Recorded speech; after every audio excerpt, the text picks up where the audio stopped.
Okay, we were talking about Police Story, your first job in television. Did you notice a difference between working in television and movies, or it seemed like one and the same? No, they're very different. Working on television, you usually have about 7 days, 7 days to shoot an episode, while feature films, or let's put it this way, in television, you shoot about 4 pages a day, 5 pages a day. That's what you hope to do. In feature film, I swear, if you get through one page, you're lucky. So feature film seems very slow to me. Now, in those days, how were you assigned a stunt? Were there stunt coordinators at that time? Tell me a little bit about that. When I first got into the industry, there really wasn't stunt coordinators, or they hadn't established themselves yet. Mainly, how I got jobs was I used to go to Universal or Paramount. You get on the lot, you would find out where production managers or assistant directors were, and you went in with your headshot, and that's who you talked to. I worked on an episode of Emergency. I was hired by the production manager. I worked on Columbo, and I was hired by the production manager. It just happened that on 2 Minute Warning there was a stunt coordinator on. I guess because it was such a large stunt movie. And that's what I think the industry realized, that stunt stunts needed its own department. It was just overwhelming for a production manager or a DA to take on that job too. And what constitutes a stunt? Like you said, in 2 Minute Warning, you were running down a hallway.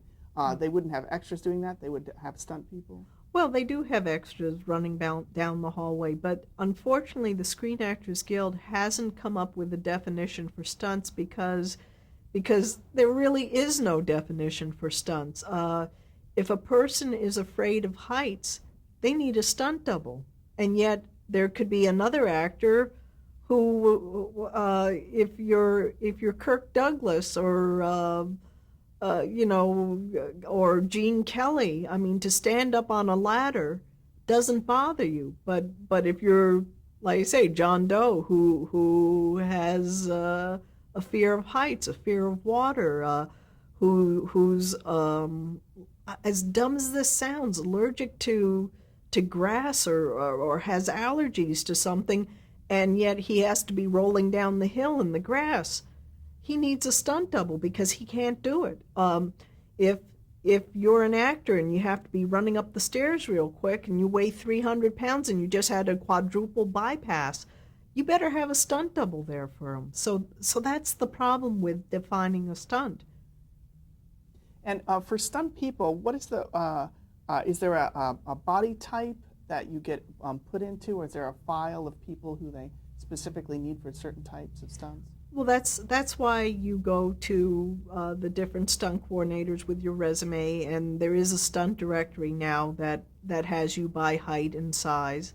But even back then, working on Columbo was one of my stranger stories. I got to admit, is that we have an answering service, a stunt answering service, and the production manager called up the answering service and said, we have this stairfall on Columbo, but it's a circular staircase, and it's really dangerous.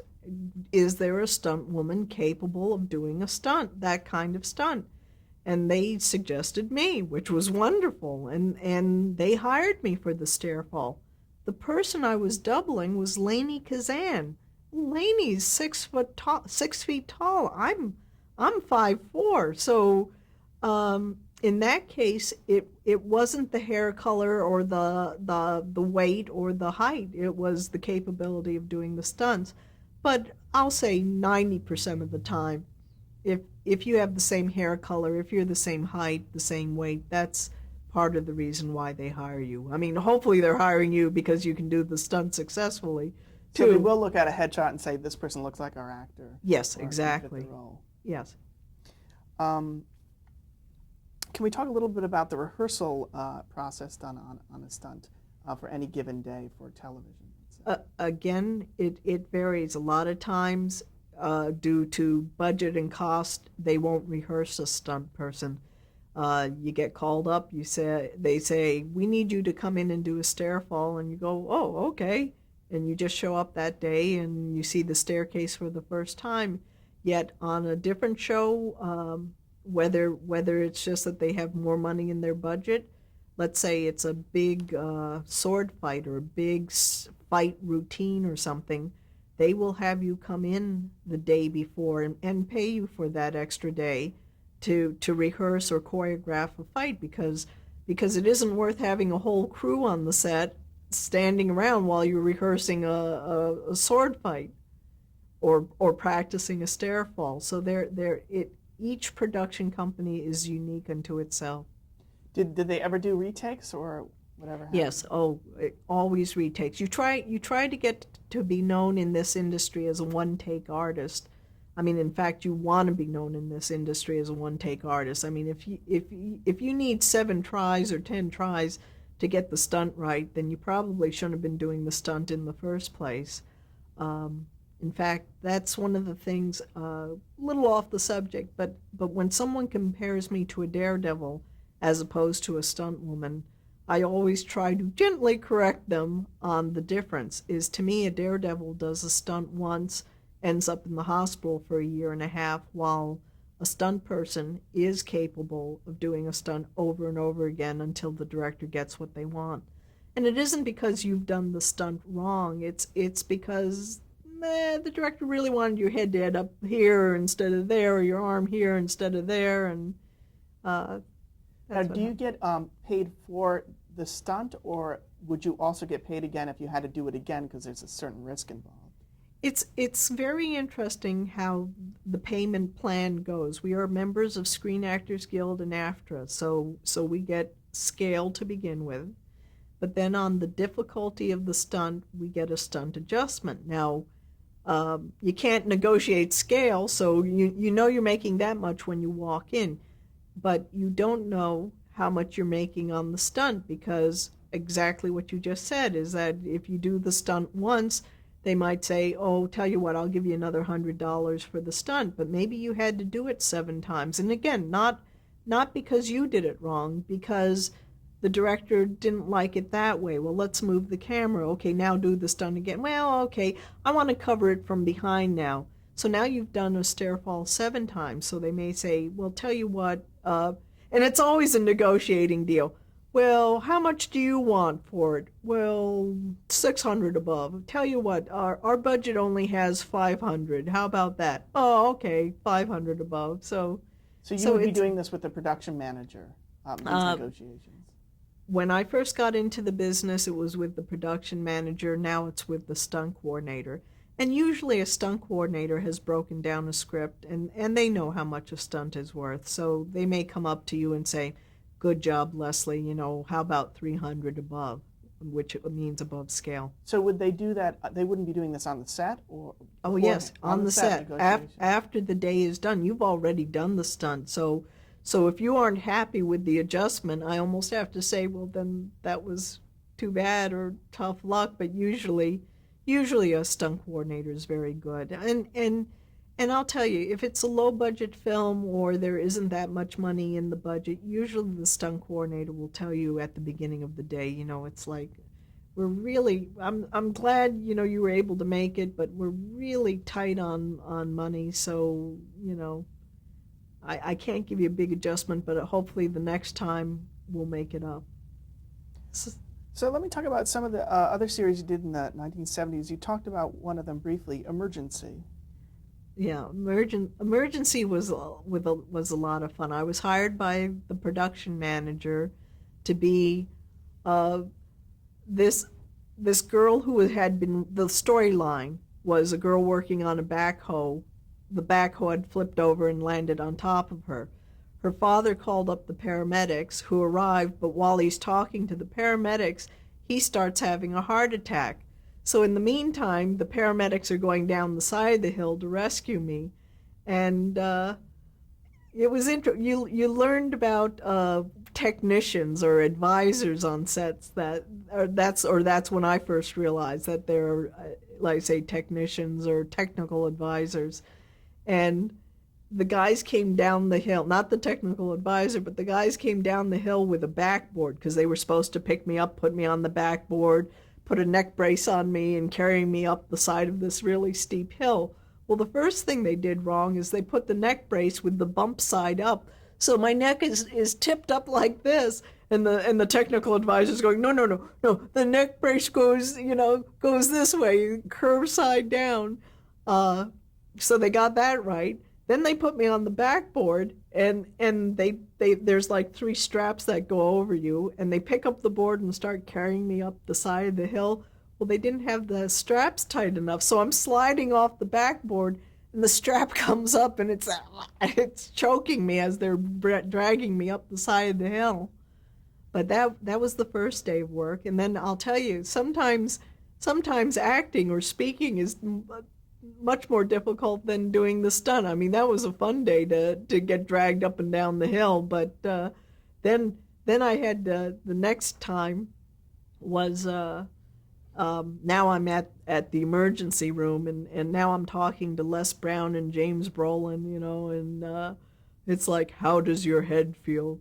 It hurts, I mean, and it's like I don't know. Like I say, acting to me is much more difficult than doing the stunts. And then the final part of working on Emergency is I had to come in for a day of looping because they wanted groaning. So now you're standing in this empty room by yourself, and someone's in a booth, and they say, okay, start groaning, and you're going, wait a minute, no, that doesn't sound right. Let me try that. No. So again, sometimes verbalizing your feelings is much more difficult than the stunt. Now, okay, the emergency episode you did, it was called Limelight. And what did you get a pay bump for having lines? How does that work? Oh boy, you're talking a long time ago. I don't believe that. It was shot a separate day. So in other words, I got 3 dailies out of it. I got a daily for the day that they dragged me up the side of the hill, and I really wasn't doing anything terribly dangerous, so I don't remember a stunt adjustment. Then the day that I did the acting, I got a scale, which again, I should have asked for a stunt adjustment on that one, and then I got a day doing the looping. So 3 days work for getting dragged up the side of the hill and saying my head hurts sounded pretty good back then. Now I want to talk about the Love Boat. That was one of your more dangerous stunts. Yes. How did you get the call on that? I want to say that I'm very proud about that call. Is that Love Boat? The stunt coordinator had been calling up every stunt woman in Hollywood and asking them if they would jump off the Love Boat, and he was being told no. And he called me up and he said, Leslie, you're it's like you're the last person I'm calling, and then I'm going to put a wig on a man and have a man do the jump to water. Or do you want the job? And I felt that I was capable of doing a high fall or falling into water, and I took the job. And the interesting thing was we went out there and I did the fall. I looked over the side of the boat, and I don't know why. I only thought it looked like about 40 feet, which was high enough. But the day after I did the stunt coordinator called me up and he said, we just measured it and it was 78 feet to water, which is the highest high fall, land or water, that I've ever done. And how was the stunt described to you when you got the call? What did they say you were going to be doing? Just that you're falling off the side of the boat. I didn't even realize that a second stuntman was going to be jumping with me. So That's it. Is sometimes you're called up and told this is what the stunt is, and then you get there and it's a little different. I mean, but I just had to feel that I was taking care of the fall that I was doing, and that the stuntman jumping with me was going to take care of his own fall. As it turned out, we landed about 3 feet away from each other, which is awful dangerous. I mean, had he landed on top of me, we probably both would have been killed. I mean, it definitely was one of the more dangerous stunts. But afterwards, it was very interesting because a young actor came up to me and said, "Great stunt! That was really wonderful."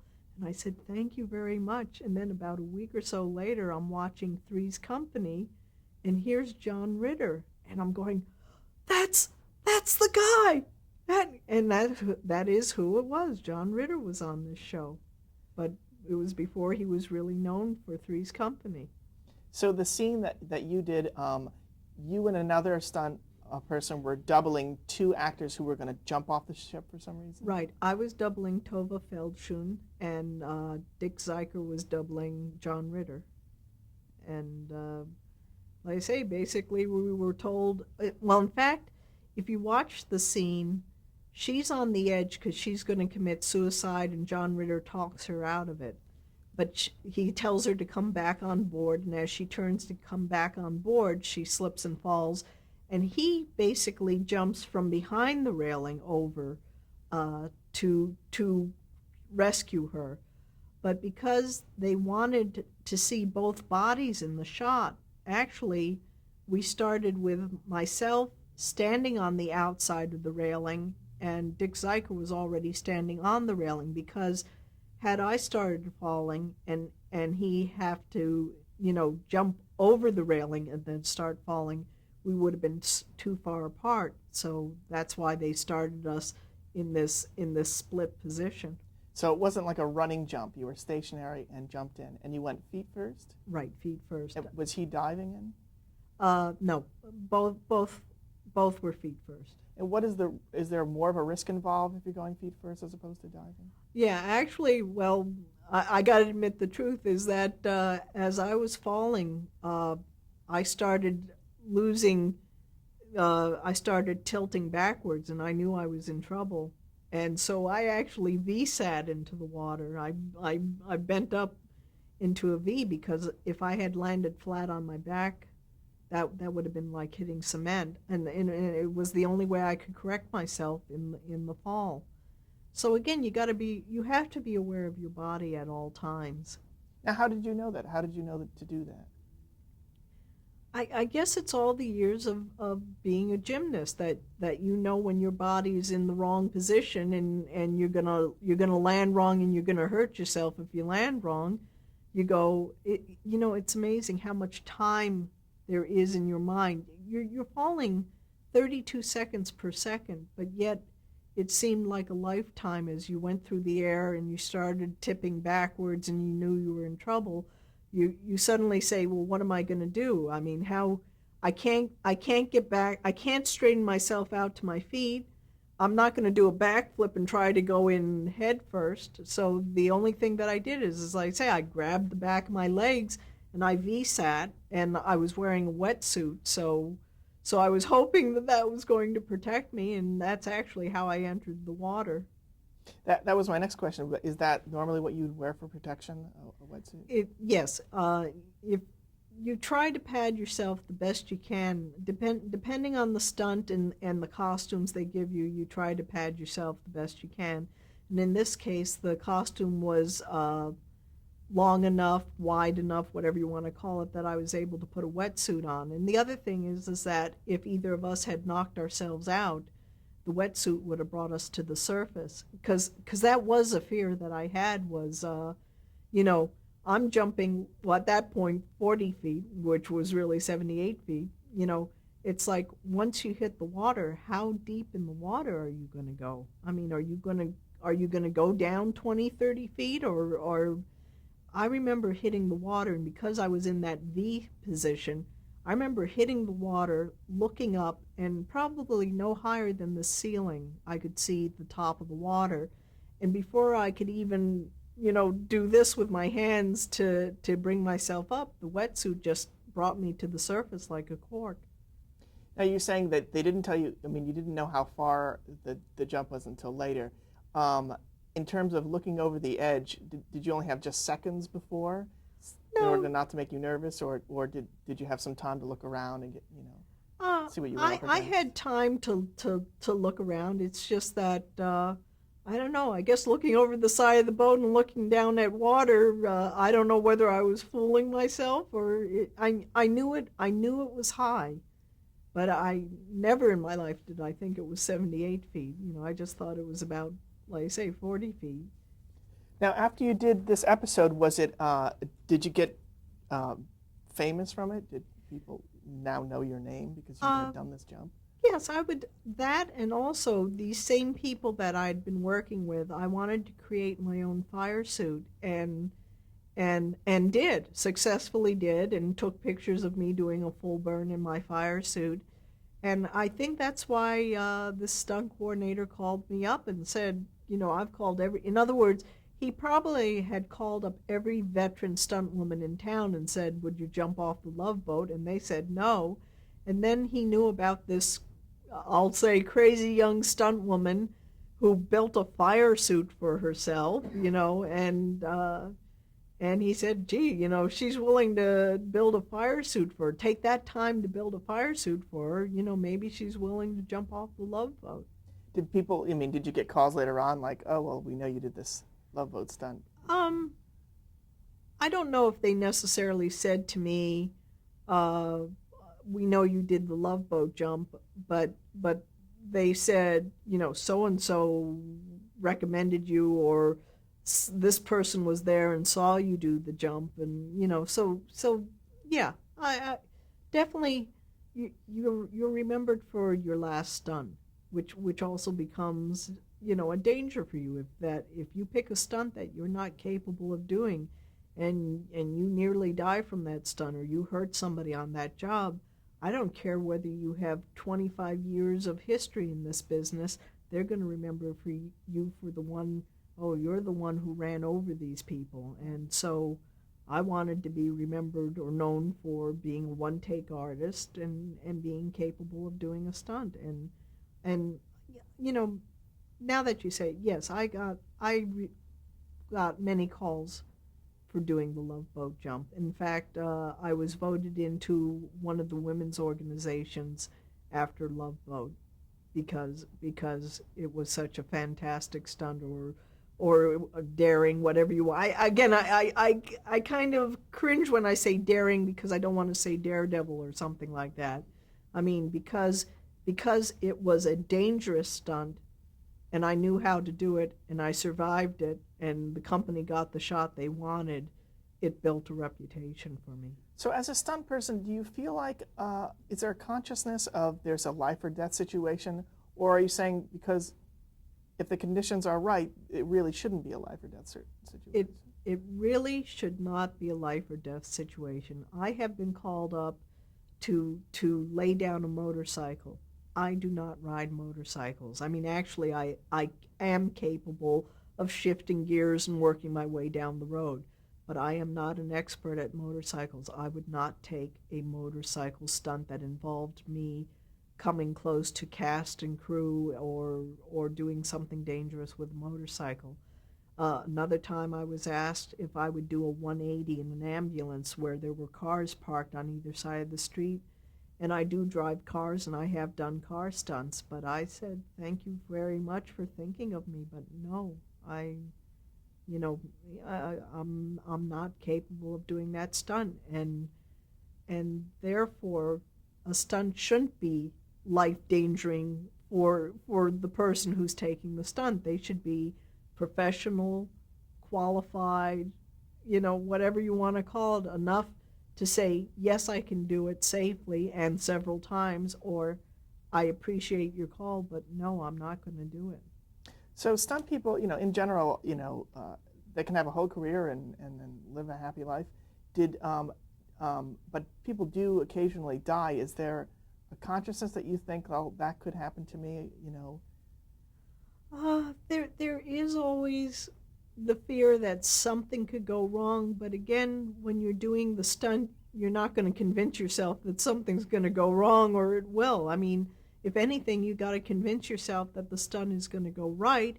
But if something starts to happen, I need plan B, plan C, plan D, plan E. You know, I need different ways to get out of this room without hurting myself.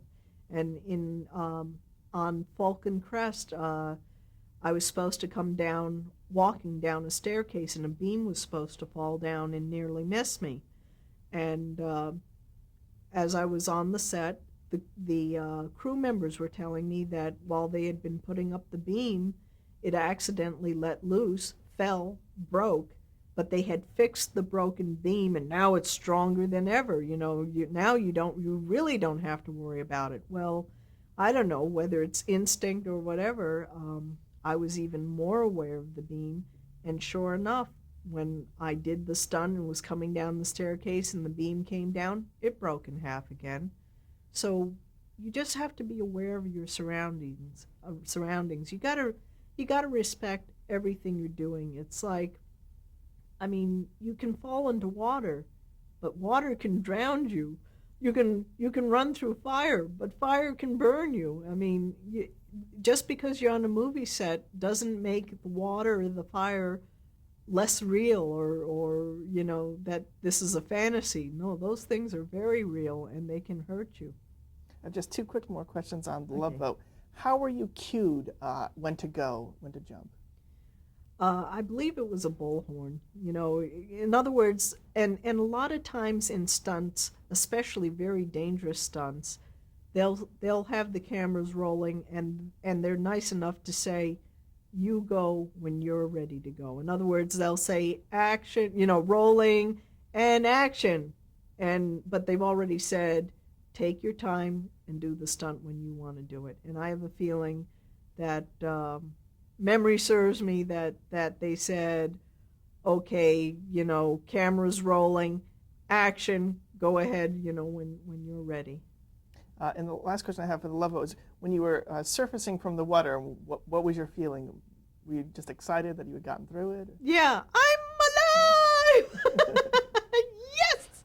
Because I did have stunt women down there from this group that they were considering, having me join as a member, so not only was it that I had survived the stunt and I was still alive, even though I, got off balance, I made it through being off balance. I was alive. The people in the boat were happy and screaming, and yeah, it was a wonderful memory. And the other stunt guy, like I say, I didn't even realize he had only landed 3 feet away from me, but we were both happy to be alive.